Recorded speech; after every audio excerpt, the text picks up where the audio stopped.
நம்ம உலகத்துல இருக்க ரொம்ப வினோதமான பிளேசஸ் அதுலயும் நம்பர் 1 மட்டும் மிஸ் பண்ணிடாதீங்க. நம்பர் 4 கவா இஜன். இது இந்தோனேஷியால இருக்க ஒரு வித்தியாசமான வால்கானோ. இதுல இருந்து வெளிவர சல்ஃபர் கேஸ் எரியும் போது அது நீல நிற நெருப்பா மாறி க்ளோ ஆகுது.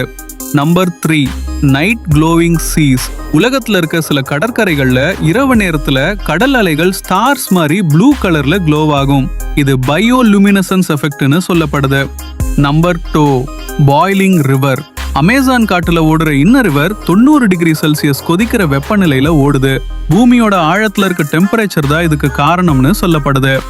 ரொம்பவே இன்ட்ரெஸ்டிங்கான நம்பர் 1 பார்க்கறதுக்கு முன்னாடி நீங்க இன்னும் நம்ம சேனலை சப்ஸ்கிரைப் பண்ணலனா சப்ஸ்கிரைப் பண்ணிட்டு உங்களுக்கு ரொனால்டோ பிடிக்கும்னா கமெண்ட்ல ரெட் ஹார்ட் கமெண்ட் பண்ணுங்க. நம்பர் 1 டெத் வேலி. இது அமெரிக்கால இருக்க ஒரு ட்ரை லேக். இதுல இருக்க பாறைகள் தானாவே மெதுவா நகர்ந்து போகுதுன்னு சொல்லப்படுது. இது இன்னுமே மிஸ்டரியா தான் இருக்கு.